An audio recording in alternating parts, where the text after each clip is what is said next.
so welcome back again to my channel. Today we'll continue from where we stopped the last time about how to study the Bible in 1 year. So we talked about why you want to study the Bible. We talked about set your purpose for studying the Bible. We talked about choose a translation. We talked about gather your tools. Then we also talk about the 1 year study plan, the main journey, where we talk about how you can read the Bible. You can read it based on events that happen in the Bible. You can read it based on books. If you want Revelation, if you want Genesis, how your spirit leads you. You can read it based on themes. Is it on love? Is it on redemption? Is it on faith? You know, all of that. You can also read it based on daily devotional. For those whose churches has a daily devotion they share every time, every month in the church, they usually have it at the back of it, where you can see the study plan for the year, so you can run with that as well. So for today, we'll be taking up number 2 things we'll be looking at under the 1 year study plan is time commitment. Studying the Bible is not a random novel. You can just be in the bus, you can open your novel, you can be studying it, right? That is totally different. But when you're studying the Word of God, when you're trying to study the Bible, it comes with a different ball game entirely. So your time is a must that you must give. So you don't, if you can have and say, okay, every day I want to be giving 15 to 30 minutes to the study of the Word of God. So you are putting that 15 to 30 minutes down for God. You know that you're not going to do anything but study the Word of God for this between 8 to 8:30 or 8:15 to 8:30. You have everything well organized. You have everything prepared. So now, another thing you can do, and another thing you need to understand is consistency is way better than speed. Like I said, the Bible is not a novel you just want to read anywhere randomly. The Bible is a book you're reading for a purpose. It's just like when you want to study for an exam, right? There's a way you study for that exam, and then you try to put everything you have been studying in your brain or in your mind, and in your life as well. So when you get to the exam, or you don't forget. That's how it is with studying the Bible. Almost like it. So you have to be consistent in it. Don't be in a hurry to finish because you've given yourself a target of 1 year. You have to be consistent. So being consistent means, okay, every day you know that, okay, I have read this verse, I want to continue. You're not in a hurry. So you're just browsing like you're using your browser at work or something. You're taking your time. Then another thing you need to do after time commitment is weekly breakdown. If you don't do this, you will never get to where you're going. So this weekly breakdown, it could be day 1 to 5. You decide that you are reading certain chapters of the Bible, because okay, day 1 to 5 I want to finish the book of Genesis and Revelation. That can only happen depending on the time you have set for it. If you have set aside 1 full hour with your normal praise worship before you go into the study, you can achieve it. So now you know day 1 to 5 there's a part you have assigned to do certain chapters of the Bible, Genesis and Exodus. You want to do it in 5 days. That you have set aside.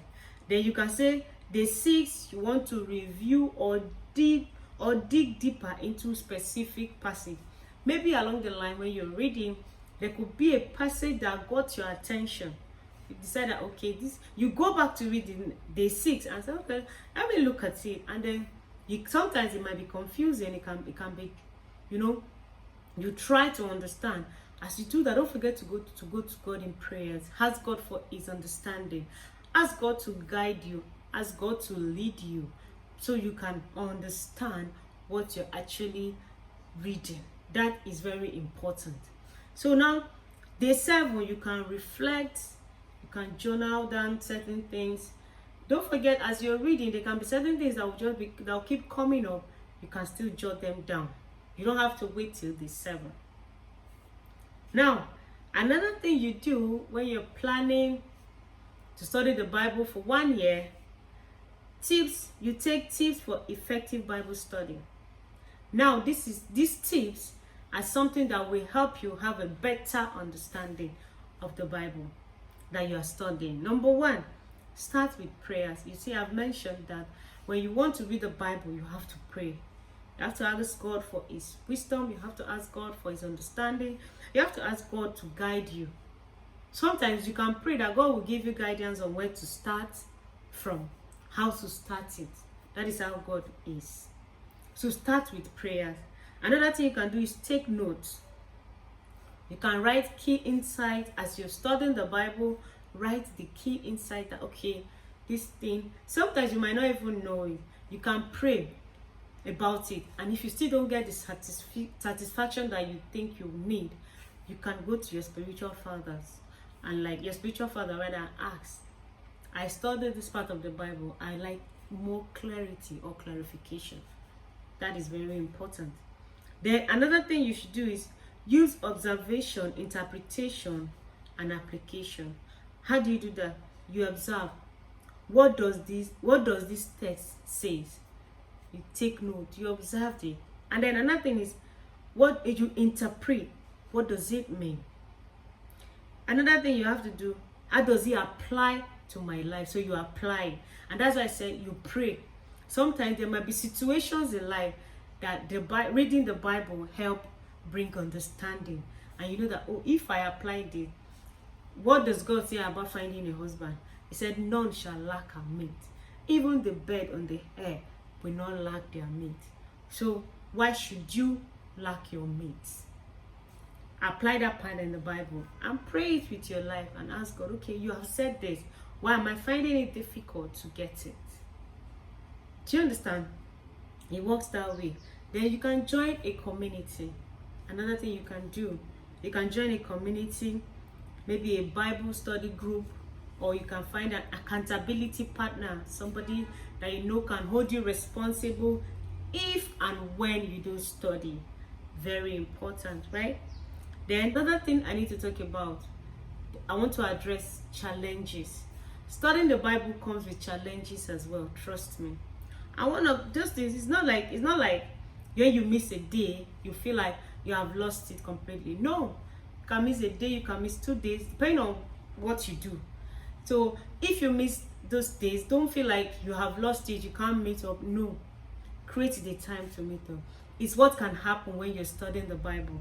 So it's not like it's not possible to miss a day or something. No, it's possible. Find a way to fill up the gap. Then another thing is, you have to stay motivated during difficult books. For instance, the book of Leviticus. There's so much when you get to that book that you will read, and then you're asking yourself, all of this happened, you know, some of these things. So don't get discouraged when you see things like that from the Bible.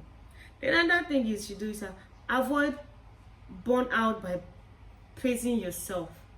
Don't start like, okay, I missed this, I did not do this, I did not do that. You start getting yourself worked up. Again, like I said, studying the Bible, you're doing it for yourself. You're not doing it for anybody or to impress anybody.